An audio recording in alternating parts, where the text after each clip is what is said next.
But do you know what? I realized that the Lord doesn't need people who are saintly and perfect. He needs people that get stuff done.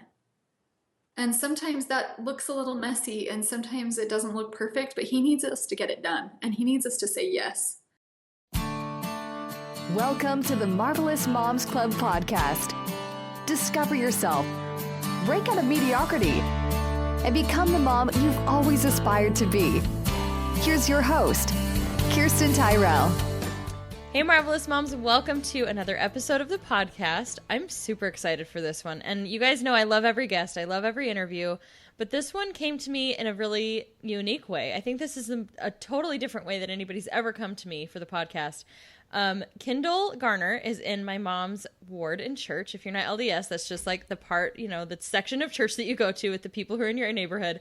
And my mom came to Sunday dinner once and was like, oh my gosh, I have to tell you this story. And she tried to tell me the story and she totally butchered most of the details. And I was like, I just need to hear the story from the source. So I immediately reached out to Kindle and got her on my calendar. And so she's here to share her story of kind of a journey into motherhood. So welcome to the podcast, Kindle. Hi, I'm so happy to be here. Thank you. It's fun to have you. And I was telling my husband before, actually, because I send a questionnaire to all my guests, and I was reading yours, and I was like, man, I could be this girl's friend. I'm super excited that she lives in St. George. I'm going to have to, hit her up. And I was like, I hope she's as cool in real life as she is in writing, because Oh, I'm definitely not. Yes, you cool. are. I can already tell. We have our husbands have the same name. It's fun to laugh with you. So we're definitely going to continue this beyond this interview. Just be prepared. Oh, good.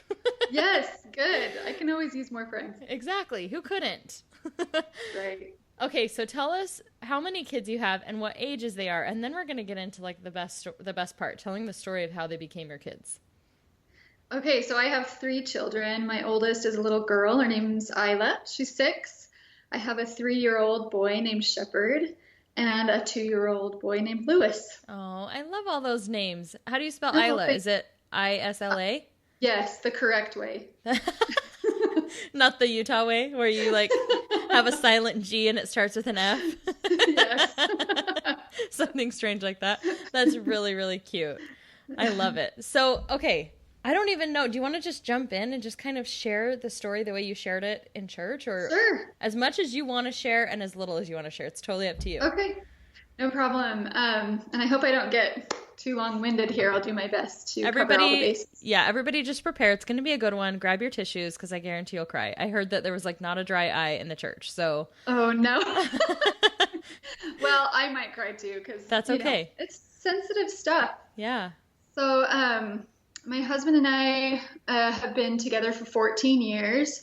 When we first met, we were both inactive, not really interested in church at all, and just kind of living our life, living together and going about our way. And when we got married, it was a funky day. It ended up raining, and we hurriedly had to take all the flowers and stuff them in a corner. My mom was frantically arranging flowers in a corner, trying to make it look pretty. And we walked into our wedding, and it ended up being perfect because it set the stage for a really intimate setting for our ceremony that we hadn't expected. And it kind of took the formality out of it, which was a good thing. And we were just in the corner of this building, and the bishop was giving us his ceremony, and I had this moment where I looked out and our whole family was just shoulder to shoulder packed into this little room, and I could see all their faces smiling at us, and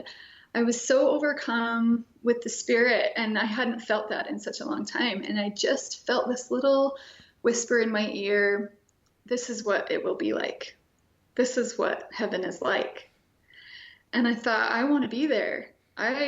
What am I so afraid of? Why would I not want that? And it was just this little moment where my heart was softened enough that I could let the Spirit in to tell me that. And here I am, brand new married, and we're driving home from our wedding and to our honeymoon. And I turned to my brand new husband, and I'm like, I think I want to go back to church.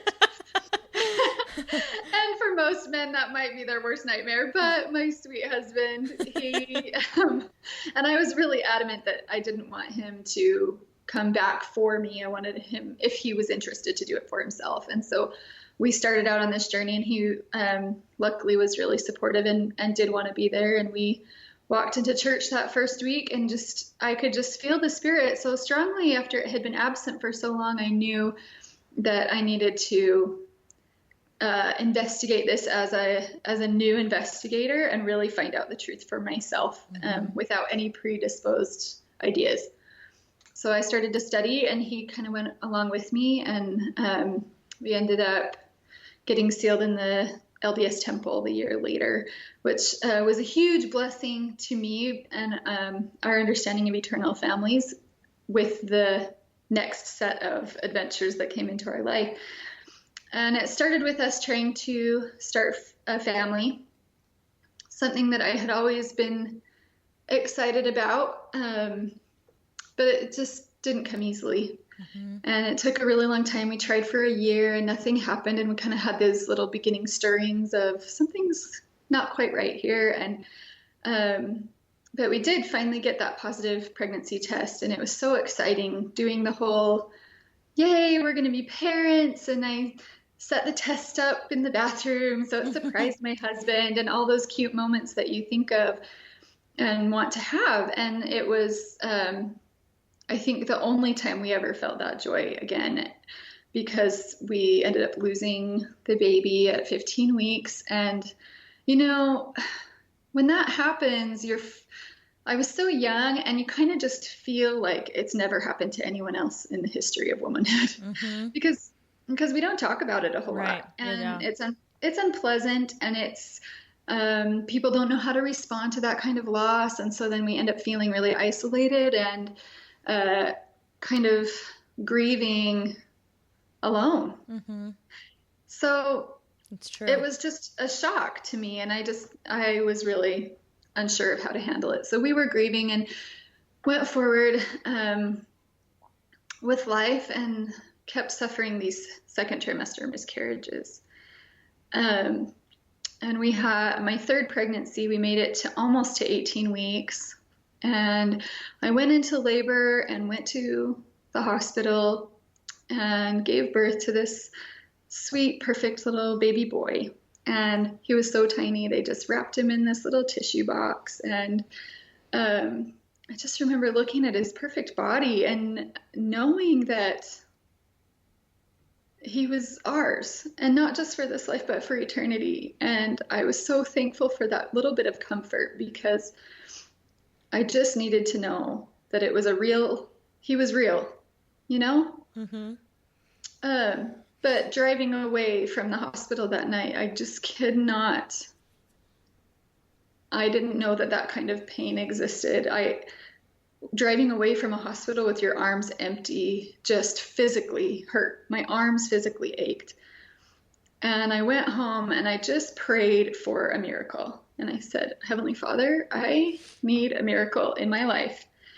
This isn't happening, and I just want you to know that I need a miracle. I need you to listen to me. And I had this peace wash over me, and I just knew that he knew. I knew that Heavenly Father knew that what I was asking for, and that he understood it, and that he would give me that. I'm already crying. Sorry, everybody.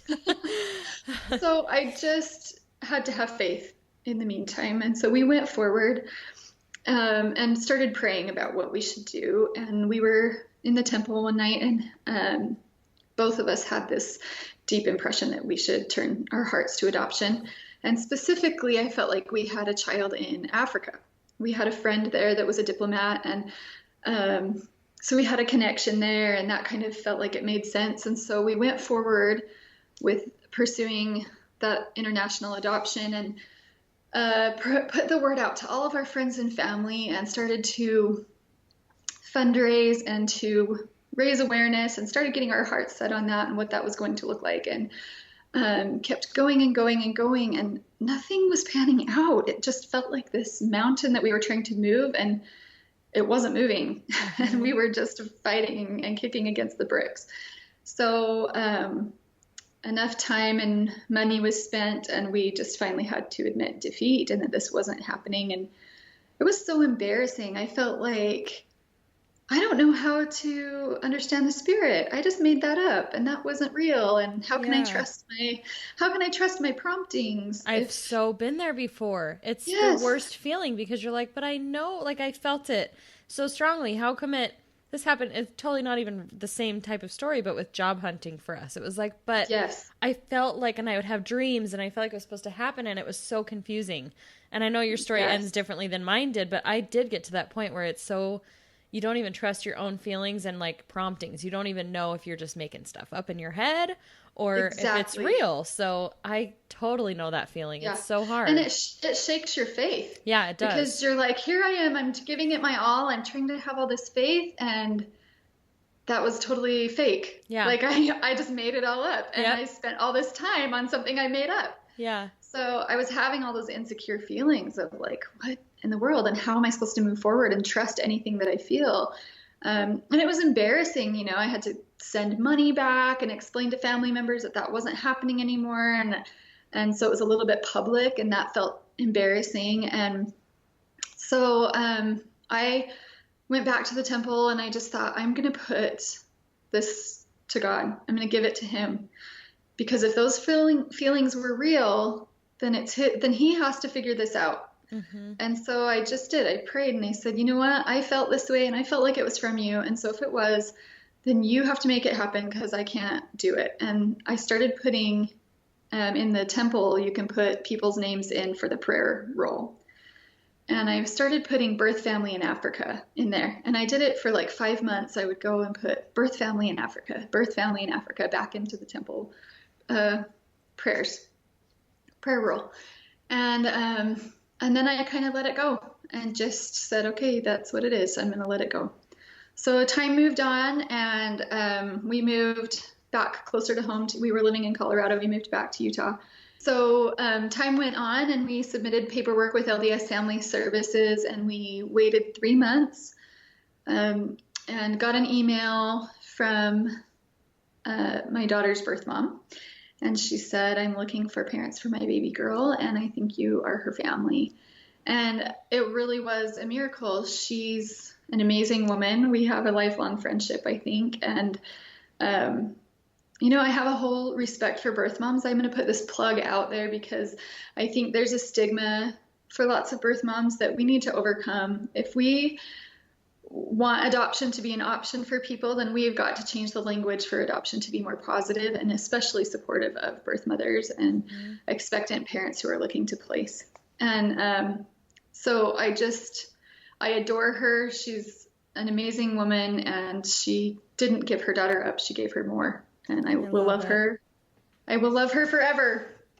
So she went forward with an adoption plan, and our daughter was born. It was a really sacred time. I can't even explain to you what it feels like to be in a hospital room and have a mother hand you her child.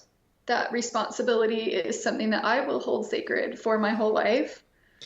It's something that's been hard for me to accept because I understand loss, and to be the recipient of a baby at another mother's loss is a little bit overwhelming and hard to kind of swallow a little bit. But the only way it's possible is really with heaven's help. I mean, it really is. The spirit in that room was so strong, and I know there were angels there helping that day, truly. So we were so smitten. That first year of parenthood, I just remember it being the happiest time of our lives. We had a new dolly to dress up and play with. That poor kid. That poor baby girl was just loved on like you can't believe, because we were so thrilled to be parents. And it was just a heavenly year. And we went forward, and then, like all parents, you say, this is so heavenly, let's have another one. Because this is perfect. Surely it will be like this forever. So we decided to submit our paperwork again with LDS Family Services, and we did, and we waited, and we waited, and we waited, and we waited. And it's the hardest wait ever. You can ask any adoptive parent. That wait is very frustrating because it feels like it's never going to end.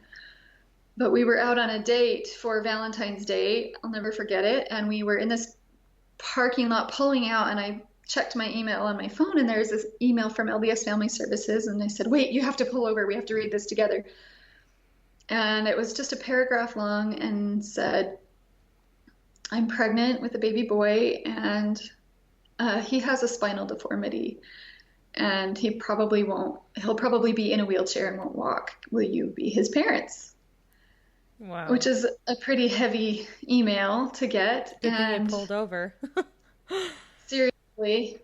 And I had an experience prior to that I now, or at that point, realized had prepared me for that email and prepared us for that email. We had gone to a seminar and about adoption, and later that night, the woman who conducted the seminar called me, and she said, I know I have a baby for you. He's in Africa, and I know he's supposed to come to your family. You guys will love him. And but there's a catch. He's got HIV. He's HIV positive. And on the phone, I just immediately said, no, that we can't do that. That is too hard. That's too crazy. And she was quiet on the other end of the line, and she said, you just discounted this human life without even asking God what his plan is for this baby. And it was a stab to my heart, because I realized, first of all, that she was right, that I had done that.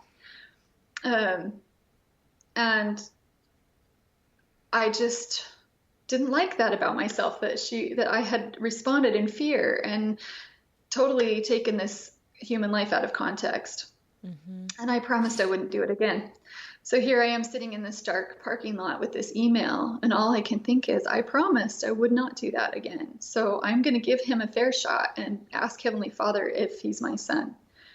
So we sat there and prayed, and we didn't ask about anything else. We didn't ask about, Heavenly Father, can we handle all these medical needs? Can we handle all this financial thing, all these financial burdens? And can we handle all this? We just simply said, Heavenly Father, is this our son? And that was it. And I instantly had this vision in my mind, and I could see this boy with all this dark, crazy, spiky hair, and he was in a wheelchair wheeling himself across a stage to get a diploma. And I knew that that was our son. And I said that to my husband immediately. I think this is our son. I think this is him. And he wasn't sure. He said, I don't know. This is a lot to take on, and I just am not there yet. And I said, okay, fair enough. So we went home, and a couple days later, he came out of our bedroom one morning with tears in his eyes, and he just said, I don't know if this is our baby, but I know we're supposed to go to Texas. I know our baby's in Texas. And I was like, okay, I'm gonna write this expectant mom, and I'm going to ask her for some details. We just need some details, because she had not really given us a whole lot. So I wrote her and said, can you tell us more about yourself? And she responded and said, there's not much to share, but the baby has so much dark hair, we can see it on a sonogram. And by the way, I live in Texas. Wow. Which you can't get more clear than that. And so we knew this is our baby, and we have to do what we can to get him home. And nothing else matters. He's ours. So whatever that comes with, we will just face it with whatever we have. So we went forward, and it was a good thing. Anytime you get confirmation like that, you better hold on to your seat, because you're in for it. Because you're going to need to rely on that, confirmation, and know that you didn't make it up. Yep. Know that it was legitimate. So he was born a week later after that first email. He was 5 weeks early, so we didn't have any time to prepare. It was suddenly, he's here, and now he's here. Yeah. So I was just frantic. We were both frantic, and we knew he was in the NICU and wasn't doing well, but we also knew he was early, so we were kind of just not sure what to expect, and we just wanted to get to Texas as soon as we could. We had a little bit of a hiccup with that. The town in Texas that he was born is an oil drilling town. It's in the middle of the desert, and just thousands of miles of oil rigs everywhere. So there's an oil boom and a housing shortage going on there, or there was at that time. And even like the crummiest hotels were $200 a night, $150 a night. And we knew we were going to be there for weeks. And so we were kind of panicking, like, how are we going to afford this? How are we going to come up with this and do all of these things? And I called down there to the mission president's wife and said, is there anyone there in the ward that would rent us a space in their house? Or maybe they have a condo or something that they would rent us for this little bit. And, it will be for a while. It'll be for a few weeks. And sure enough, this woman responded, and I have to include her in this story every time because I just can't get over what her example has done for our family. But she had been married and her husband had passed away in an accident 6 months previously to this. And they had 6 children together. But the 5 oldest children were from his previous marriage. And so when he died, they had to go back and live with their biological mother, who lived in another state. So this woman and her 4-year-old daughter had lost their entire family. Wow. And she had raised these older 5 children with her husband. So she wrote me and she said, we are grieving, and this is a hard time for us, but we have an empty house with lots of bedrooms, and I have cars in the driveway that are not being driven that I would like for you to use. And serving you is going to help me heal from my own grief. And I thought, oh, what an imposition that we're putting her in. And I would apologize, and she would say, no, you're doing me a favor by staying here because I need the blessings. And I can't imagine how hard it truly must have been. I know she was living in her own hell, really, with the loss of her family.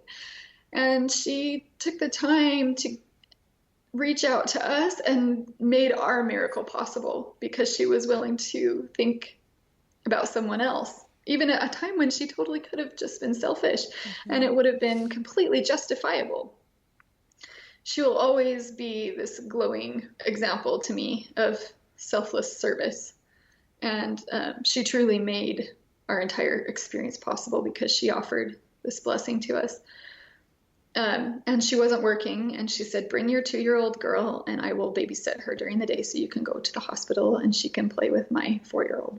Oh, wow. So it was just a really huge miracle to us. And so we got to Texas, and it was totally terrifying.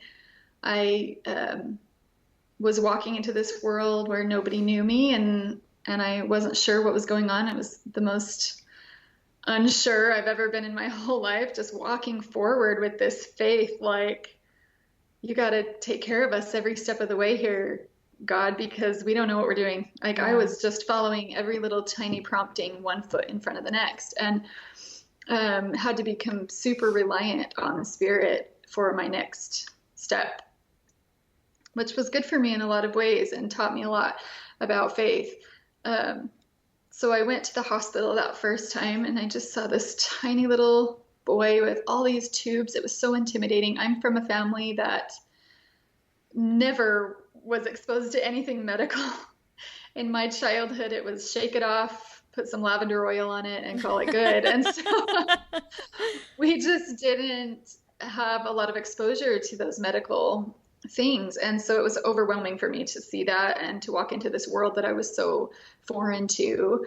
And I saw this little baby with all these tubes and monitors and machines and everything. And it was scary and overwhelming. And I didn't know what to do because he was a stranger to me still. And I walked in and just thought, okay, I'm going to just look past all these little things. And I got down next to his little face and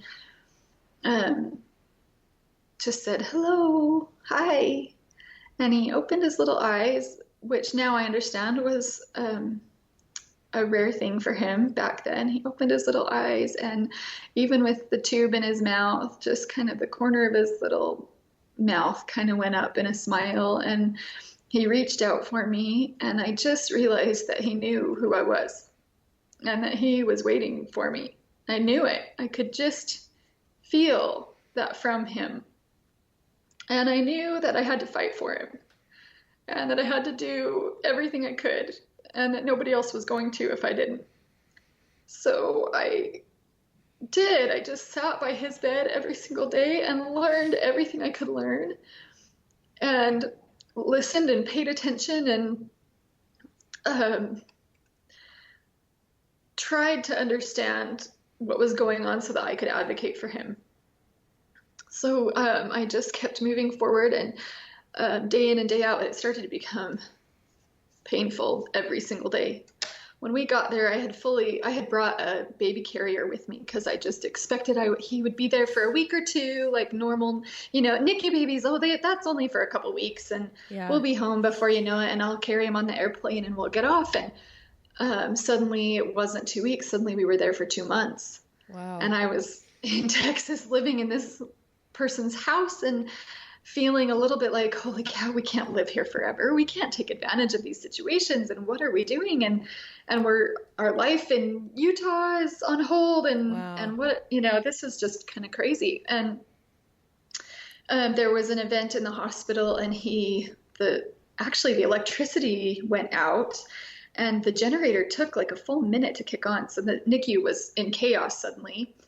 And Shepard's ventilator turned off for just a few seconds, and he sank down. His oxygen saturation sank to CPR level, which is nothing. So they're doing CPR on my baby, and I'm sitting there, just standing there watching, like, okay, this is not good. And got him back to where he needed to be stable. And a few minutes later, it happened again. The electricity went back over from the generator back over to the main system, and again, all of the things crashed. And I just realized they did everything that they could do, but it wasn't enough. And if we didn't get more, it wasn't going to be enough, and he wasn't going to make it. And I just realized he wasn't getting better at that point, and that they weren't doing anything to help him get better. It was just sit and wait. And I just looked in his little eyes, and that day, they got him back stable, and I went over to him and just looked on his little face and said, hey, buddy, are you okay? And kind of tried to talk to him, and I could just hear his voice in my mind say, Mom, we got to go. Why are we still here? Like, we got to go. And it hit me like a ton of bricks. Oh my gosh, we have to go. We cannot stay here. Yeah. And I thought, what do I do? What do I do? Where do we go? And I just had this name floating around in my brain, call this person. And it was a friend of mine that I hadn't seen in years. And I thought, what is she going to tell me? I'm going to explain this crazy situation, and she's going to have some magical answer. That's crazy. And so I kind of put it off, and I got home that night, driving home from the hospital, my phone rang, and it was her. And I said, oh my gosh, Amy, okay, I'm supposed to talk to you. And she said, yeah, you are. There's an angel yelling in my ear all day long that I need to call you, and I can't take it anymore. I need to know, what do you want? I love it. Oh my gosh. So that's awesome that she called me, and I explained the whole situation, and she said, did you know that for the last few years, I've been the head nurse practitioner at Primary Children's Hospital? And I said, no, I didn't know that. She said, I'm going to call the head of the NICU there, Dr. Null. He's the most amazing man on the face of the earth. I love this doctor. And the next morning, she gave me his contact information and just said, I'm going to call him and tell him the story, and then I want you to call him too, and we're going to just present the whole thing to him and see what he thinks. And the next morning, I was just anticipating it so much, because I was just in that mode of fight or flight. We got to get out of here. Yeah. And I called, and it was 6 a.m, and I just realized it was 6 a.m, and in Utah that was even earlier. And I said, oh, what am I thinking? Why am I calling so early? But I let the phone ring, and someone answered, and I said, I need to speak to Dr. Null, the head of the NICU. And they said, oh, you have to make an appointment for him. He's very busy. And I said, my friend Amy said I need to talk to him. And she said, he's standing here drinking his coffee. I'm just going to hand him the phone. I thought, how funny is that it was so meant to be that I called at 6 a.m. when he happened to be standing there. And I told him the whole situation, and he said, I'm going to come get you. We're going to come get you. And I said, you can do that? And he said, we can get kids in Fiji. We will come and get you. And wow. So we just got excited. Our insurance, Miracle of Miracles, decided to cover it, which never, those things are so hard to get covered. Mm-hmm. And they said, we'll cover it. We'll cover this transport from Texas to Utah. So a week went by and they sent, I always call it my private jet. It's not quite how I pictured my private jet life or jet ride would be in this life. It's much more glamorous in my mind, but it felt no less miraculous when it came. Yeah. So it was a pretty awesome moment to be transported into that airplane, and I couldn't even believe that it happened. We flew into Salt Lake City, and it was just a whole new world getting into primary children's. We were so excited. The level of care was just astounding.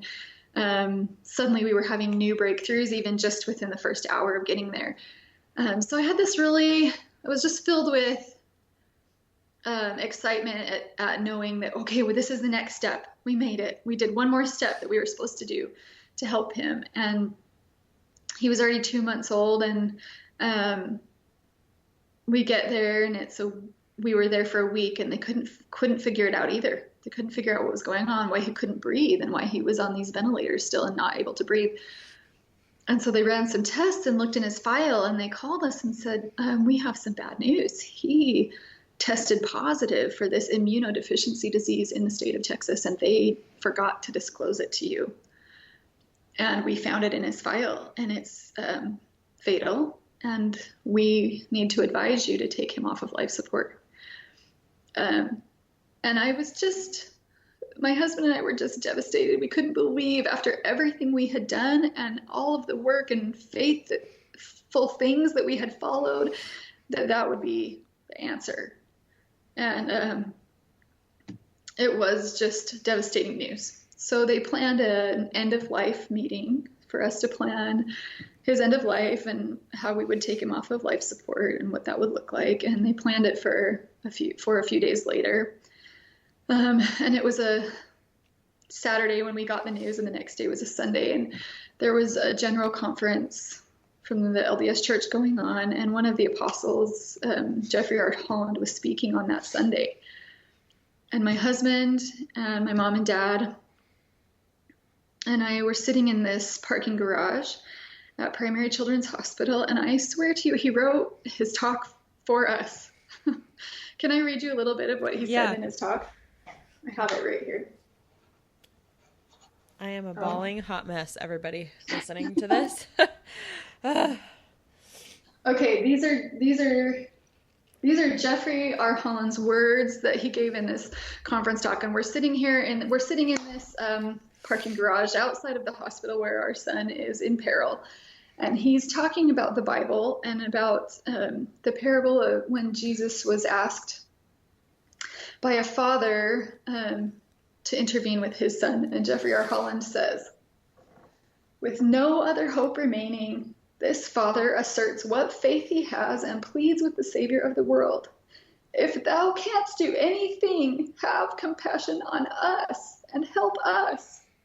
I can hardly read those words without weeping. The plural pronoun us is obviously used intentionally. This man is saying, in effect, our whole family is pleading. Our struggle never ceases. We are exhausted.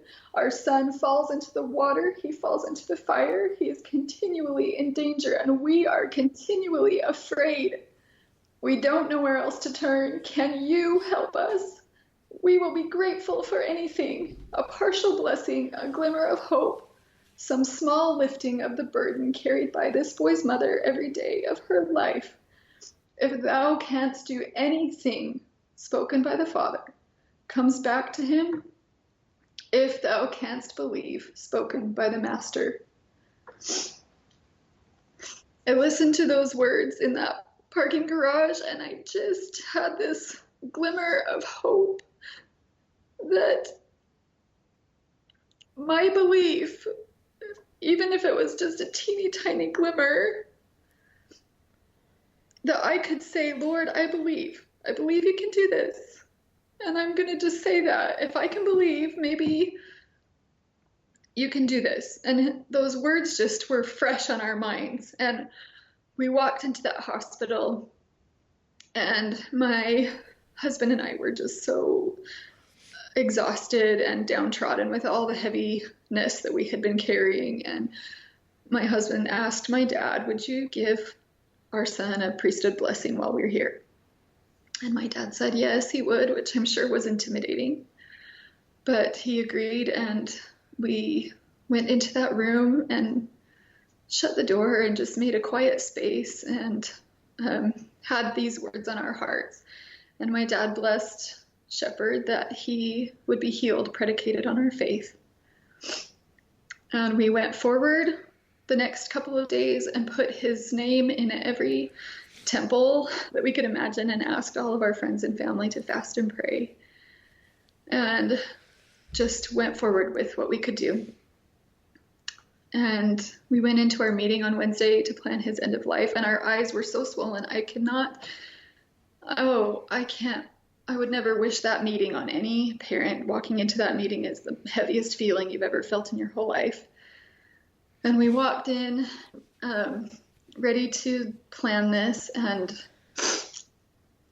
all of the doctors and nurses had these silly grins on their faces. And we were totally confused. Like, what? Like, this is not a happy moment. What's wrong with all of you? What is wrong with this picture? What's going on? And they hurriedly sat us down, and so that they didn't prolong the news, and said, we don't know what happened, but we've given Shepherd 4 tests, and every single one of them tested positive for this disease. And we tested him again this morning, and it's gone. And we don't know how you get all these false positives, but he doesn't have it. The immunologist was totally baffled at how you can get 4 false positives. And he was even more baffled when I was, it's by the hand of God. It's by the priesthood. He was healed. And because I just couldn't hold it in. I was so overcome with the Spirit and with gratitude and with the miracle of it all. Yeah. And wow. That same day that they ran that test and found out that he wasn't positive with SCIDS, the head of the cardiology unit was at a conference in Spain. And he called and he said, the Garner kid is bugging me. He's on my mind and it's bugging me. I don't think his lungs are sick. I think it's his heart.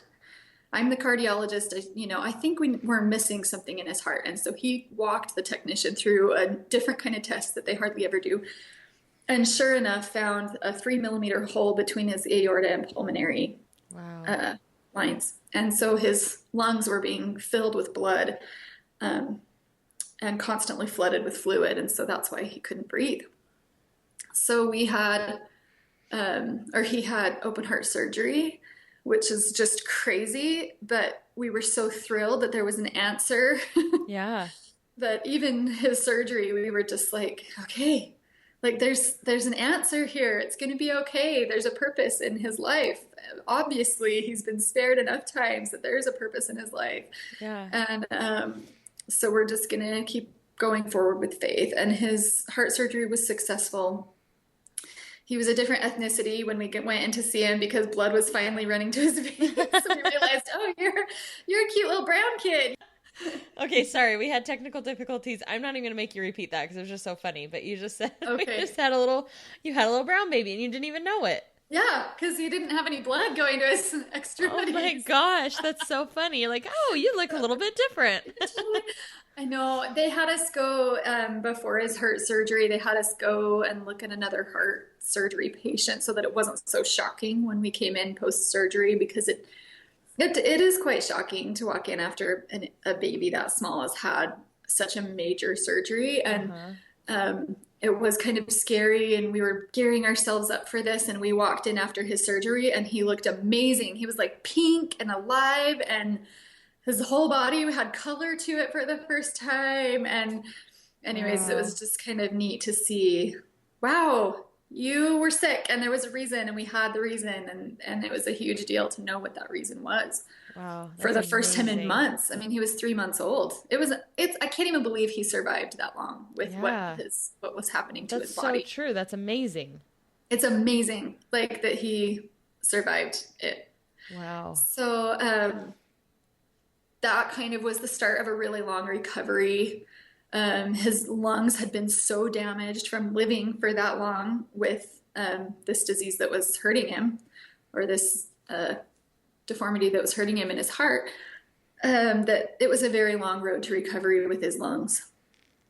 And I just was determined that we were going to be a family and I wasn't going to leave him there. And so we drove every single day. I took my 2-year-old and we sat bedside, and I started homeschooling her in the chair next to the bed in the NICU. And we would go and sing songs and read books and do our best to have a normal life living in a hospital. Mm-hmm. It was a really weird time in our life. I can imagine.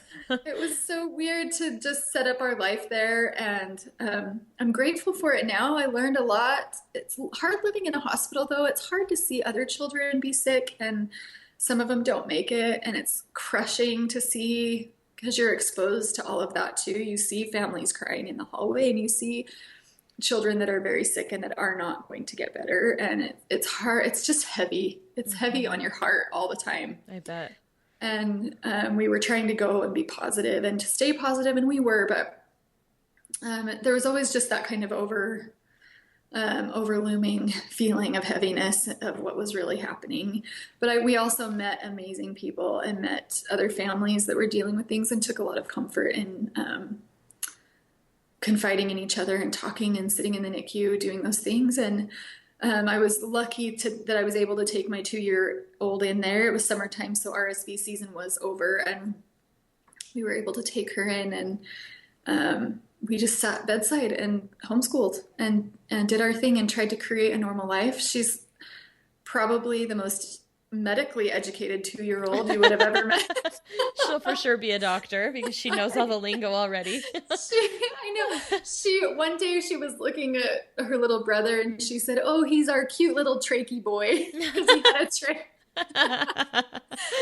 Oh dear, our sense of humor is warped, but it's funny.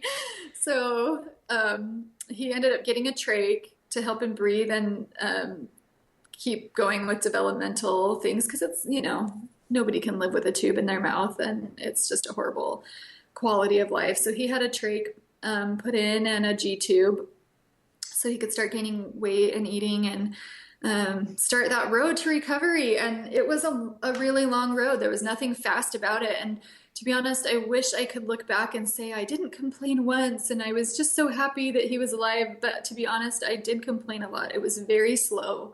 And I'm You were the kind still of person. human? Yeah, maybe. I don't know. I just felt so much like, let's get this over with. Come on. Yeah. Get better. Come on. Let's get going with life. And he just taught me over and over again how to have patience and how to have faith and how to be still. And wow. I'm so grateful for these lessons, but in the moment they were hard to learn. Yeah. So we just kept going and kept at it every single day. We drove to Salt Lake for 5 months. So he was in the NICU for a total of 7 months. Wow. And I just knew that he wasn't going to get home unless I became competent enough to care for him at home. Mm-hmm. And I knew that wasn't going to happen unless I really paid attention and became a nurse myself. So I just did. I paid attention. I spoke the way the doctors spoke, and I understood what they were saying, and I figured out how to change his trach and do all of his cares and do his settings on his ventilator. And I just wanted to know every single thing I could so that we could just go home. Mm-hmm. And I got good at it. I did. I got so good at it that I could oftentimes talk to the doctors and tell them what needed to happen next to help him improve. And it was really empowering for me to be able to understand what I was talking about and to take control of that. And it also made it possible so that he could come home as soon as he did. because I think a lot of kids in that condition don't. I think they stay in the hospital for even longer, but I couldn't stand it. I just wanted to be home and be a family, even if that looked like a hospital at home. Mm-hmm. So I just fought every minute to get there. So we're in the middle of all this, and I need to backtrack a little bit because just a couple weeks after he had his heart surgery, we get this phone call from my mother-in-law. And she says, "Hi, how's it going?" And we're like, "Oh, we live in a hospital." And life's kind of hard. Life's kind of hard. And we kind of cry every day, but you know. How are you? How are you?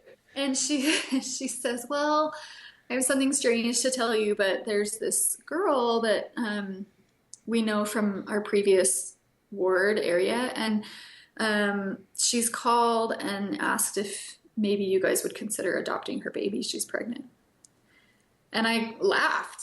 I was like, does she know like what's going on? Like, did you tell her that we live in a hospital and our baby's only 3 months old and just had heart surgery, like major open heart surgery, and that he's really sick? And at this point, we didn't even know when we'd be coming home, you know? And she said, yes, she knows. And she wants to come to Utah and just meet you anyways. And I thought, okay, great. Yeah, tell her to come. She'll see what's going on. She'll want out immediately. And she'll know. And yeah, there's no way that will happen. And so we planned, but I would never have said yes to it going forward if it hadn't been for her story. Because my immediate reaction was, no, there's no way we can take more on. But then my mother-in-law told me her story, and I knew that this was our baby. So this girl is a refugee from the Congo. And she and her family fled the Congo during the wartime and fled to Zambia. They were recruited into a relocation program where they were relocated to Las Vegas, Nevada. And they were baptized by the missionaries in Las Vegas and were in my in-laws' ward. Wow. And we looked up all the dates, and that time when they were recruited to that relocation program was the same time that I had been putting birth family in Africa in the temple. And I just knew that was them, that I had been praying for, and that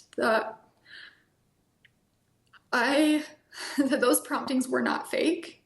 They were real. But I couldn't see how I could make them possible, but the Lord was completely aware the whole time. So my baby from Africa was born in Salt Lake City, Utah.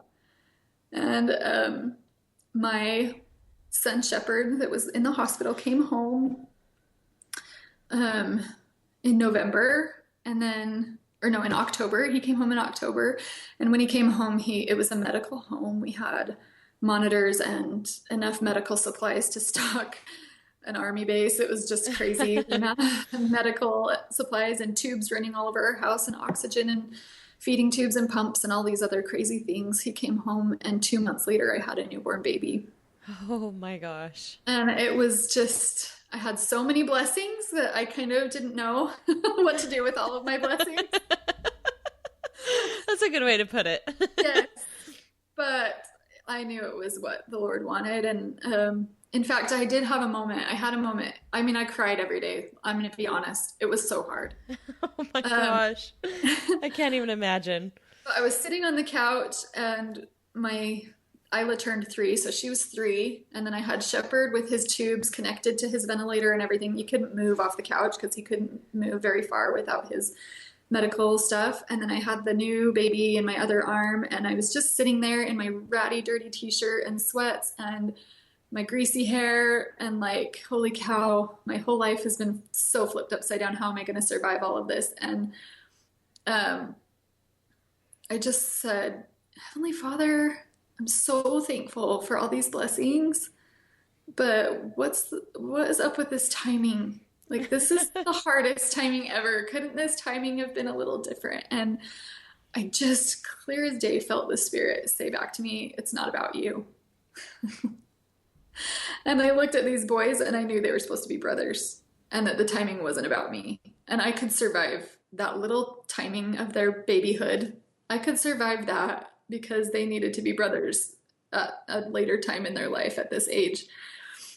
And now that my shepherd is 3.5 and trach free and so amazing, the sweetest little boy on the planet Earth, I can see that they needed to be brothers. Lewis is my crazy comedian. He's our comedic relief, which we really needed. We needed to laugh. We needed a goofball to come and make us all laugh and to lighten our party up a little bit. And he's also so sweet with Shepherd, and kind of, they'll be in the same grade. They're only 10 months apart, so they're both in the same grade and in the same classes at church and everything. And I can just see that they've needed each other. Shepherd is nonverbal right now. He's still catching up from so much time in the hospital and with all these medical devices. But right now he only has a feeding pump and a wheelchair, which are totally doable and not so scary anymore. But I just see him as being the biggest blessing to our family. I never would have thought in a million years I would be somebody that would adopt a child with special needs. In fact, I think I'm really selfish. I mean, I've cried over shoes before, let's be honest. I have cried over really stupid things. I am so your biggest fan right now. I love that you can go from like these intense moments to like, I've cried over shoes. Come on, I'm still human. I totally am, and I think I am a selfish person. I can be, and I think I never ever would have thought when I was younger that I would be someone that would adopt a child with special needs that were this intense, and that I could do all of these things. But first of all, the Lord is, if you will say yes, he will make it happen. He just needs people to say yes. Yeah. And a lot of times people like to say to me, oh, you're such a saint and you're so good. And I think, oh my gosh, I'm the worst. I yell swear words at my kids sometimes. Like I'm not, but do you know what? I realized that the Lord doesn't need people who are saintly and perfect. He needs people that get stuff done. Mm-hmm. And sometimes that looks a little messy, and sometimes it doesn't look perfect, but he needs us to get it done, and he needs us to say yes. I love you. Oh my gosh, that's so true. It is. It is. It might not look pretty, and so I have to apologize a lot and say, okay, I'm sorry you saw me in that moment that wasn't so pretty, but I promise I'll say yes and I'll get stuff done. Yeah. So just forgive me for the parts that weren't so pretty on the in-between. And I'll keep having faith enough to say yes and keep trying. Wow. So I know we're all capable. We are. You're more capable than you realize. Every single one of us is more capable than we realize. And Shepherd is the hugest blessing to our family.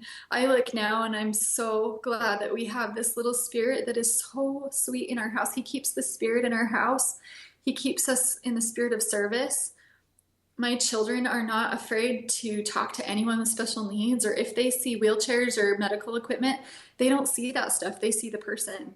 And that's not always the case. A lot of people see the medical stuff and they're intimidated by that, and they forget about the person in the middle of all that. And my kids don't do that. And I love that they see the person without worrying about all that stuff, because they're kind of immune to it. And I feel like Shepherd is just a protection for our family during these days that are crazy in our world. And he keeps our hearts in the right place and keeps eternal perspective present in our home when we need it the most. That's amazing.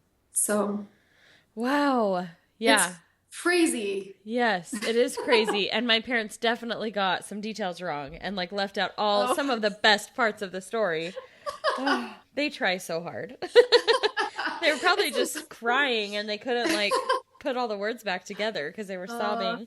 It's a lot of information. Sometimes I think, did I forget something? Because there's so many moments. And do you know what I have to also say is, I'm not even including all of the like in between things, all the people that at the right moment, someone slipped me a card with $100 in it, and they didn't know that all we had left was $20 in our bank account. And the nights when the doorbell rang and there was food on the doorstep and the driveway was shoveled and there were gas cards and food cards and people filling in all the gaps. I didn't even include that stuff, and I need to, because sometimes I think, how did I survive? And then I think, oh, duh, you had lots of help. We had people helping us a lot. And I think of all those moments in our lives when we have these small little promptings to do something that we think is no big deal or inconsequential, and that is really a fulfillment of someone else's prayer. Yeah. People being in the right time at the right place to make the right thing happen. And oftentimes we are that person and we don't even realize it. Yeah. And that's how vital it is for us to follow every prompting and to be close to the Spirit so that we can act. Yeah. Wow. I'm going to sleep so good tonight because I have cried so hard, but it is such a good story. Like, it's just, I don't know. It's such a beautiful story. And I'm so, I don't know. I'm like speechless. And this never happens, but I'm speechless because I just love your story and I love you. I really do. Like, and I feel like that happens a lot with my guests. I totally fall in love with them because anytime you hear somebody's story, you can't help but love them. And that's how I feel, about you right now. So, okay. How old are the kids now then? You said Shepherd's 3.5. Yes. Shepherd's 3.5. Isla is 6. Shepherd's 3.5 and Lewis is 2. He'll be 3 in December. So. Oh my gosh. I know. That is crazy. I wish I could go back and see myself now back then, because that's where the fear starts to come in. Like, you feel like your life is never going to be normal again. Yes. And I used to cry and think, we're never going to go anywhere. We're never going to do anything. We're going to be tied to all these things. And we just got back from camping from the weekend and living outdoors for 3 days, They do happen. The Lord doesn't give you the hard thing and then forget about you. It does come full circle, and being able to talk about it is really fulfilling for me too. To be able to use all those examples and all those things to help other people is really fulfilling and helps you to feel like it comes full circle. Yeah. Yep. I totally understand that. I'm kind of like still in the middle of, and my story's so different from yours, but I feel like struggle in general can kind of translate across the board. So, like, my life's not by any means as hard as yours was a couple of years ago, but there's definitely trials that come, and when you're right in the middle of it, it's so amazing to hear the stories, and it's so nice to hear the end. Not that your story's over, but like kind of like when the worst part's over, to realize you're not like put here to suffer. You're not going to struggle forever. Things are going to clear and you're going to understand. And I think looking at life with that perspective, which I do now, I was telling you before we started recording, every struggle that happens now, I'm just kind of like, okay, like, I guess this is something I'm supposed to learn for myself, for my children, or for somebody I'm going to meet. Like, I don't think of any experience as always negative. Anything I go into, I'm like, something's good is going to come of this, even if it's not for 20 years, So yeah. It's a great perspective, and it's great that you already have that appreciation. And I know you said like it's taken a while because the pain is still so raw of like even just going through. How many miscarriages total did you have? 6. Wow. And did you have 3 before you started adopting, or all 6 of them? No, only 3 before. Okay. And then you've still had them throughout the last few years. Yeah. Yeah. Wow. Yeah. They were hard. I can't even imagine. I can't imagine at all. I've had some other guests on here who've had miscarriages and stillborn, and it breaks my heart, and I don't feel like anybody should ever have to feel that feeling, and I've never felt that feeling, but I can kind of feel like the sympathetic feeling about it, and to get through that alone, and then to go through everything else you've gone through, you are such an amazing mom, and it's such an honor to be able to share that story here on the podcast. And I hope that throughout the tears, everybody's like inspired, because I just, oh man, this life's crazy. But do you know what is funny is I didn't, like, when I was in the middle of experiencing all these things, even miscarriages and all of it, I didn't know. I mean, now looking back, I can see the whole picture. Mm-hmm. And so it's easy to say, look at all the faith, look at all these things. In the moment, I didn't know that someone was going to come forward and offer me their house to live in. I didn't know that the NICU doctor was going to offer to fly us to Utah. I didn't know that the next thing was coming. And until the next thing came, it was just this waiting game of faith and belief that something would come. And I just think of that scripture, by small and simple things, great things are brought to pass. If we can just take the one small step, the one little prompting at a time, it will lead to the great thing. But in the middle of it, it doesn't feel so great. It feels like one small little thing in the middle of all this turmoil. Yeah. So if you're in the middle of that turmoil, just take the baby step, take the next little step, take the next little step until someday you can look back and say, whoa, all those baby steps made some big miracle in my life. And the Lord loves me. Mm-hmm. That's it. He loves me. He loves us. And now I see it. He was there the whole time and he loves me. And that's the whole point. Yeah. Wow. I am really torn right now because I feel like we should end right there, but you have so much more to share. Like, I just loved like I said, your questionnaire talking about your day-to-day life and how it's like, it's messy. And I'm just going to sum it up. I'm going to tell everybody what you said. You wake up, and I feel the exact same way. This is when I identified with you. You at night you plan, and I think we all do this as mothers. In the evening, you're like, tomorrow I'm going to have a great day. I'm going to get up early. We're going to have the house clean. We're going to have a healthy breakfast. We're going to have all these amazing things happen even before school time starts. And then you wake up and you're like, I am so tired and this is so much harder and nobody's cooperating with my positive attitude. And I just love it I love that you two admit that just because you struggled to become a mother and you are so grateful for your children, you are not immune to the pressures and the stress that comes with parenting. You still yell at your kids sometimes. And we're all in the same stinking boat and we're all trying to get through each and every day. And you have this added thing in your reality with a son with medical needs and you're still doing it. Like, we all have to get up. You know how sometimes as a mom, you're like, I just can't do it anymore. I just can't, but you don't have a choice. You're not going to stop. You will never quit. And I think you've proved that probably every day. You prove that to yourself that you oh my gosh, are never going to stop. I'm working on it.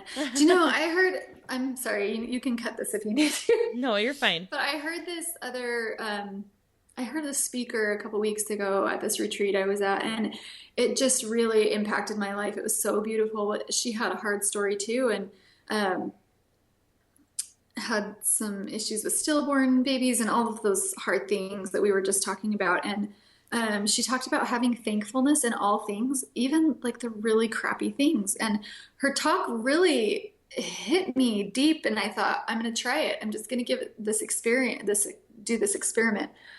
And so the last couple of weeks, any hard thing or crappy day thing that happened, and Shepherd is hard still.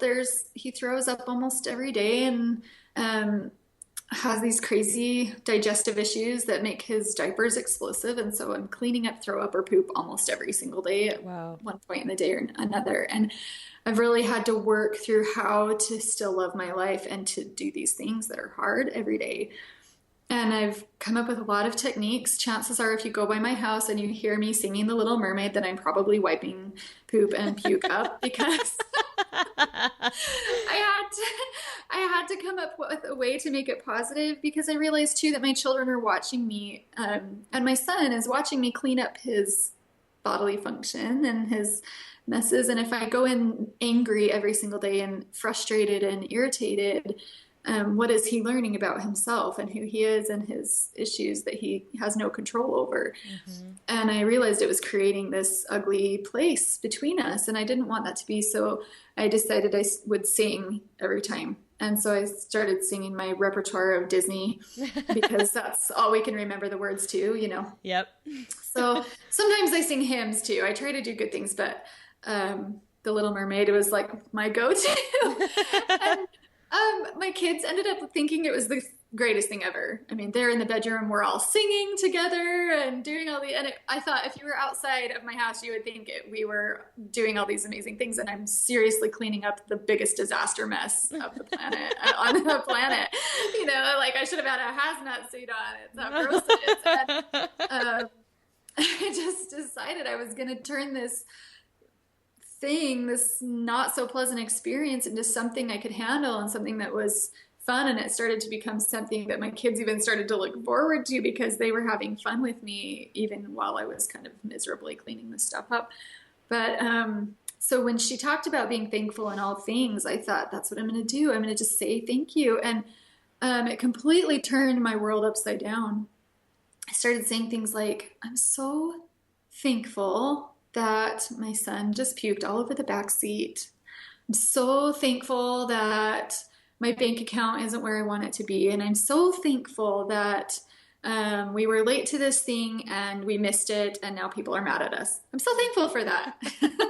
Okay, and how does that make you feel better? We need to hear the opposite. I'll tell you why it works. And you feel really dumb when you're saying it, and you totally have to fake it till you make it. Because, you know, who's really thankful for that stuff? But I tried to be really sincerely thankful for it. And every time what ended up happening is I would have this thought immediately after of why I really was thankful for it. I'm thankful that my son puked everywhere in the back seat and I'm cleaning it up because it means that he's alive. It means that I'm here able to serve him still, and that we made it. And I'm thankful that I'm late to this meeting because it's teaching me and these other people how to have patience. And it's teaching me to be repentant. And I'm thankful. Oh, this was a big one for me. I'm so thankful that I gained 40 pounds during that time I was in the hospital with my son. I'm so thankful because I get to experience what it's like to be humble now. And that's going to help me be more godly. And I'm thankful that Heavenly Father wants me to be with him so bad that he wants me to learn that lesson because he loves me so much. And so I get to learn to be humble and how to love myself no matter what I look like. And that's hard. Yeah. It is hard to love yourself when you don't look the way you want to look. And I'm really thankful that I get to learn that lesson so that I can be more like him and that he wants me to be with him. And I'm thankful that I get to do all these hard things that are going to teach me to be more like God.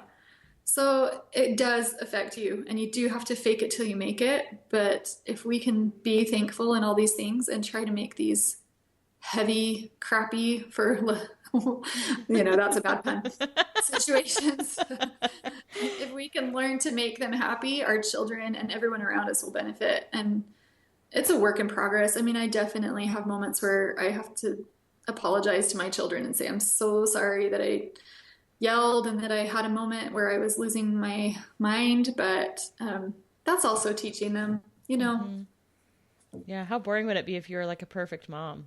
Oh, I know. So boring. They wouldn't even have any stories to tell when they got older, and that wouldn't be fair to them. So we have to bring out, some humanity sometimes. Yes, and I'm so thankful that I get to learn how to forgive myself. Yeah, right? It's hard. I love it. That's such a great perspective. I guess I'm going to start doing that. Starting tonight, I'm just going to be grateful for all the things that I'm kind of ticked off about, and we'll see where the shift happens. See what happens. Yeah. Well, I'll encourage everybody listening to do the same thing. Like, turn all of your struggles into things that you're thankful for, as silly and ridiculous as it sounds, and email me and tell me how it changed. Oh, I can hear the eyeballs rolling in their head right now. Because I did that too. But it is just, give it a try. Yeah, I'm going to. I will definitely do that. Okay, so final question, because I really could ask you like another dozen questions, but for the sake of time, what makes you a marvelous mom? Oh, no. Come on, you've answered it the last hour. Just pick one. Well, I can laugh about just about anything. We have the most warped sense of humor at our home because we've been through all these crazy things, Yeah. But it's kind of what gets you through. I can laugh at anything, and I can apologize to anyone and forgive myself. I love it. I feel like that would be essential in everything you've gone through and in continuing forward. Totally. So that's a great attribute to claim, and I can totally see that. And I've had so much fun laughing with you. In the middle of like this most emotional interview, I've still laughed so many times. So it's true. It's true. You can laugh through it all. Thanks for having me. Thank you for being here. You're amazing. And I hope everybody listening has definitely kept the box of tissues close by. I've been reusing this same one 17 times. So everybody else, have a marvelous day. Thanks for listening, and we will see you on the next episode. Hey moms, do you realize that Christmas is fast approaching? I'm sure that you've already started your Christmas shopping. I wanted to tell you about an amazing way that I make a little bit of extra money throughout the year and especially around the holidays. It's called retail arbitrage, and it's where you find stuff at a discount in the store and you send it to Amazon and you make money. If you're interested in learning more about it, go to AmazonFBAcourse.com and check out the retail arbitrage course. I would love to see you guys making money for Christmas instead of spending it all. So again, go to AmazonFBAcourse.com and check out the retail arbitrage course.